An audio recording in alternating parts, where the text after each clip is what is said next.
Elhamdülillahi Rabbil alemin ve salatu vesselamu ala nebina Muhammed ve ala alihi ve sahbihi ecmaîn. Amma ba'd.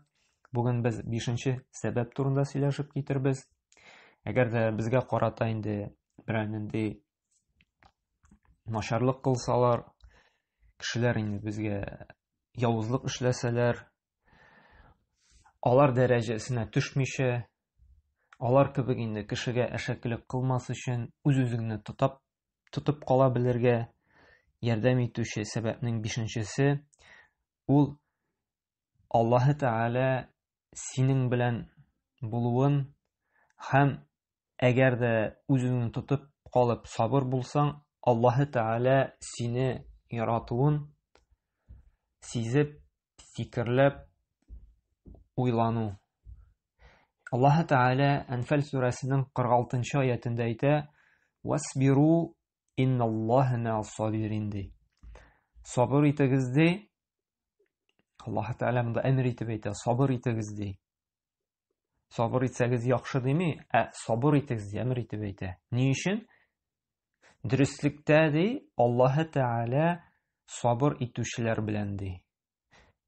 Әгәр дә безгә берәр кеше инде күңелгә ятмаган, нахак бәләгә безне гаепли икән, алдалый икән безне, акча ала да кайтармый, бирми, яки урлый икән берәр нәрсә безне, яки инде аласын суга кыйный анда, башка төрле тән җәрәхәтләре ясый, һәм башка инде моңа мисаллар да китереп торасы юк инде бүгенге фетнәле заманда шулай бит. Кешеләр бик күп бер-берсенә бер мәшәкать тудыра инде, бик күп зыяннар сала.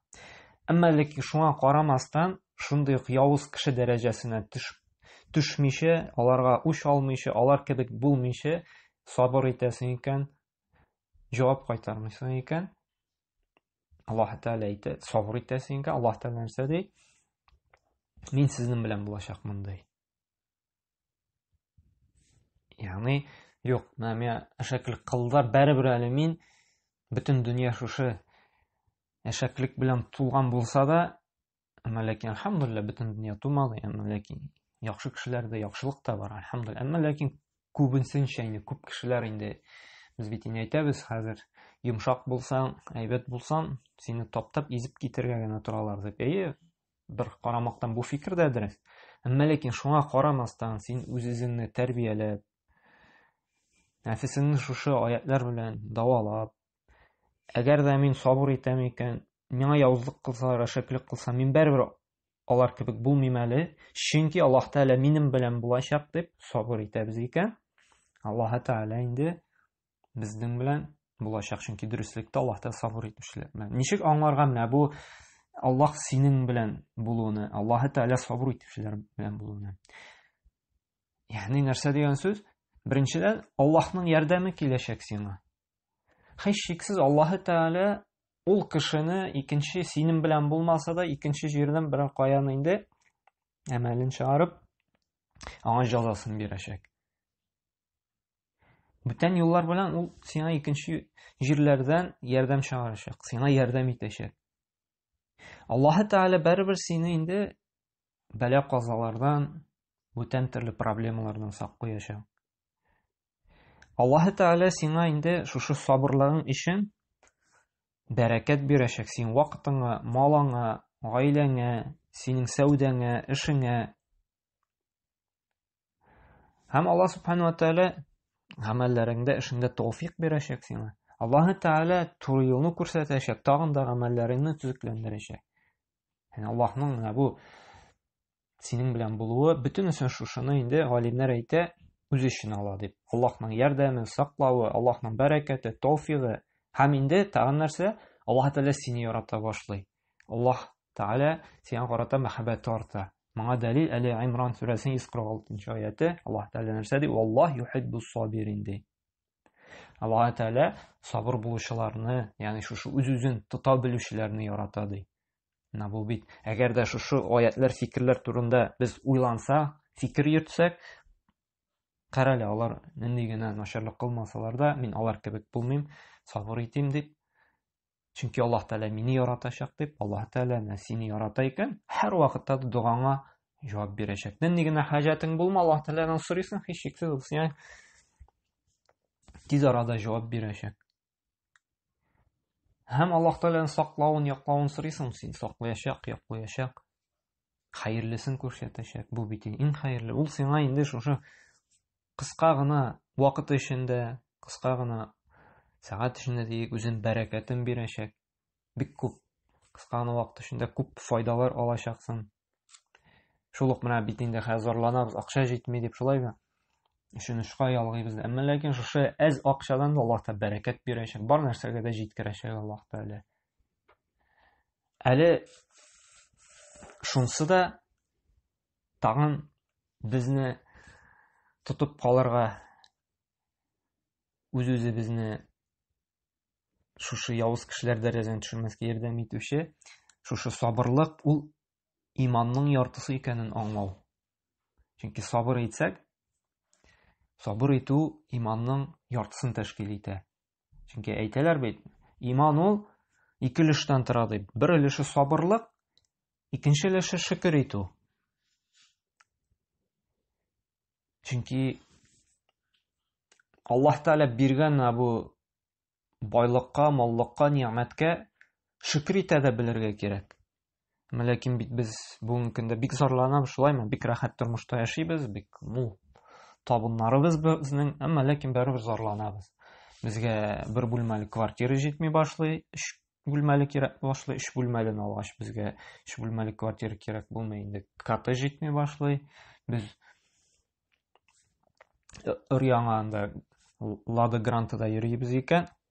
Күпмедер вакыттан ул да җитми башлый безгә, канәгать булмый башлый. Безгә инде анда яхшырак Toyota Camry кирәк башлый. Toyota Camry'да йөреп туябыз икән, безгә инде Porsche Cayenne кирәк була башлый. Һаман безгә нәрсәдер җитми, һаман шөкер итә белмибез, канәгать була белмибез без булганыннан. Һаман гел җитми дә җитми нәрсә.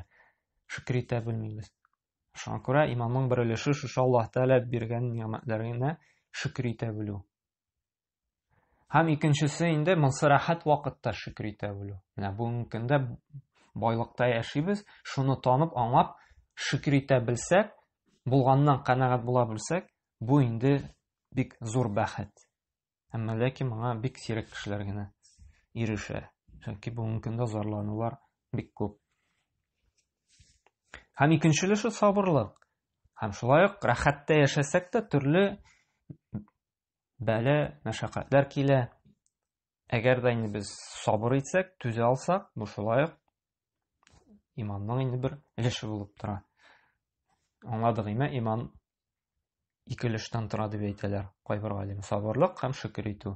Һәм моңа дәлилнең, ягъни бу хавадан гына алган кеше сүзе генә түгел, Пәйгамбер саллаллаһу алейһи ва сәлләмнең Муслим җыйнында килгән инде сахих хәдистән шушы хәдис нигезендә чыгарылган файда бу. Пәйгамбер саллаллаһу алейһи ва сәлләм әйтте: "Аҗабан ли амрил муъмин" ди.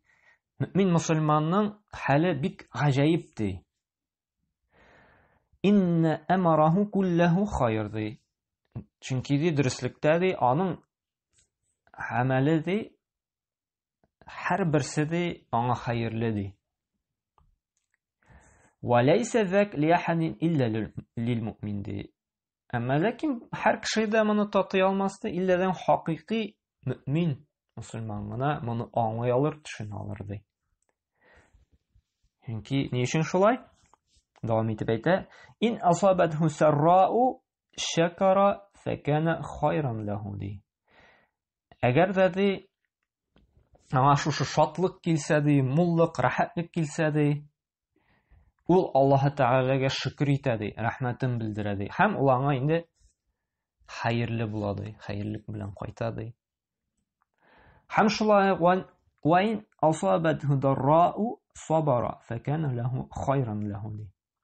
Әгәр дә берәр бәла каза, мәшәкать, проблема килсә ди, ул сабыр итә ди, зарланмый ди, канәгать була ди, бәрбер ди. Әлхәмдүлиллаһ аля кулли хәл, нәрсә генә булмасын, Аллаһка мактау дип әйтә ди. Һәм ул аңа ди хәерле ди. Менә безнең шушы мөмин мусульманның нинди генә хәлдә булмасын, ул аңа хәерле ди. Чөнки әгәр дә менә без булгана канәгать булып инде шөкер итәргә өйрәнсәк, һәм авырлык килгәндә, проблемаларга юлыкканда сабыр итә белсәк, бу безгә инде бик зур хәерлек була. Шуңа күрә менә безгә нинди генә зыян салмасыннар, әгәр дә без үч алмыйча, начарлык белән инде җавап кайтармыйча сабыр итә белсәк, biz шушындый зур дәрәҗәләргә ирешәчәкбез. Һәм чынлап та менә бу дәрәҗәгә ирешү ул бик җиңел түгел. Бу киресенчә әле моңа ирешү, мондый дәрәҗәгә җитү һәм үзебездә менә мондый фикер булдыру, чөнки бит әле менә бу үзебездә фикерләү сәләтен үзгәртүдә, тормышка карата гомумән шушы аятлар белән инде үзебезнең карашны үзгәртү ул бик авыр. Әмма ләкин әгәр дә үзгәртәбез икән, шушы аятлар, хәдисләр белән инде без моны сизә башлыйбыз. Ул чынлап торып, менә бу Аллаһ Тәгалә синең белән икән. Чөнки син нәрсә генәдер ниятләп куясың, уйлап кына, әле дуга да кылырга өлгермисең син. Аллаһ Тәгалә инде сиңа бирә бу яки җиңеләйтә бу эшеңне. Һәм бу тормыш тәҗрибәсеннән чыккан сүзләр. Кайбер вакыт уйлап кына йөрисең, әмма ләкин шик булып ала, һәм Аллаһ Тәгаләдән сорыйсың, сорап кына бетерәсең, шундый фикер белән сиңа икенче бер кеше килә, кара, моны эшләсәк ничек булыр икән дип, һәм Аллаһ Тәгалә үз юлларын ача да бирә. Һәм уйлыйсың, кара ләй, чынлап та син күңелең тула, син сизә башлыйсың Аллаһ Тәгаләнең ярдәмен. Һәм мондый мисаллар бик күп. Моны бик күп кешеләр дә килеп сөйли инде, бик күп инде укыйсың да шушы кешенең үз тормышында менә шулай булды бит әле дип. Һәм чынлап та менә бу аят хәдисләрне фикерләп, шушы галимнәрнең инде сүзләре турында уйланып, нәтиҗәләр ясый башлыйсың һәм сизә башлыйсың, чынлап та шулай менә һәр вакытта да Аллаһның ярдәме килә, нәрсә генә сорасаң да инде Аллаһ Тәгалә шушы соравыңа инде җавап бирә. Төрле юллардан, төрле инде кешеләр аша. Әмма ләкин мондый дәрәҗәгә ирешү өчен инде бик ныклы иман кирәк. Бик күп изге гамәлләр кылырга кирәк. Һәм гомумән инде менә моны сәми'на ва атa'на, ишеттек һәм буйсындык дип кабул итәргә. Чөнки без менә әзер булмаска мөмкин без шушы мәгълүматкә, шушы фикерләргә, чөнки кайбер кешегә әйтәсең, сиңа начарлык кылсалар да син начарлык кылмаңа дип. Ну менә дөньясы шундый бит. Гел син яхшылык кына кылсаң, сине таптаячаклар, изәчәкләр дип. Әйе, чөнки әле син менә бу мәгълүматкә дип инде шушы фикергә әле ирешмәгәнсең. Әгәр дә ирешсәң, син аңлыйсың. Син бары измәячәкләр, чөнки Аллаһ Тәгалә сине саклап калачак. Синең белән Аллаһ Тәгалә булачак. Инналлаһ ма'ас-сабирин. Аллаһ Тәгалә кемнәр белән ди? Сабыр итүчеләр белән ди. Әйе, ул сине бүген изеп китәргә мөмкин. Бүгенге көндә. Әмма ләкин бит иртәгесе көндә бар әле. Иртәгесе көнне Аллаһ Тәгалә инде шундый итеп кылырга мөмкин. Аның инде изеп китү генә түгел, иртәгесе көнгә бүтән кешеләр күмеп тә китәргә мөмкиннәр, изеп генә түгел. Чөнки һичшиксез һәрбер явызлык, һәрбер әшәкелек ул кешегә барыбер әйләнеп кайтачак. Бу дөньядамы, яки ахирәттәме. Әмма ләкин сабыр булып, үзең яхшы булып калсаң, бу шулай ук сиңа әйләнеп кайтачак, хәерлек белән, яхшылык белән, Аллаһның саклавы, яклавы, бәрәкәте белән. Шуңа күрә менә без монда үзебез сайларга тиешбез. Кайсы төркемнән буласыбыз килә. Аллаһ белән, Аллаһның яраткан куллары булып, һәм Аллаһ Тәгалә һәр вакытта да инде синең белән булуын теләсәң, шушы бар дөнья сөргән йомшак кешеләрне изәләр, таптыйлар, андый булырга ярамый дигән кешеләр белән буласыңмы инде, монда инде һәр кеше үзе сайлый. Әмма ләкин Аллаһ Тәгаләнең вәгъдәсе хак, дөрес, берни шиккә бирелми, бернинди шик-шөбһәләр керә алмый, чөнки Аллаһ Тәгалә бар галәмнәрнең хуҗасы, бар кешеләр белән идарә итеп торучы, калебләрне Аллаһ Тәгалә буручы. Шуңа күрә Аллаһ белән бәйле булсак, Аллаһ Тәгалә үзе яклаячак, үзе саклаячак. Subhanakallahumma bihamdik ve eşhedü en la ilahe illa ente ve estağfiruke ve etûbü ileyk.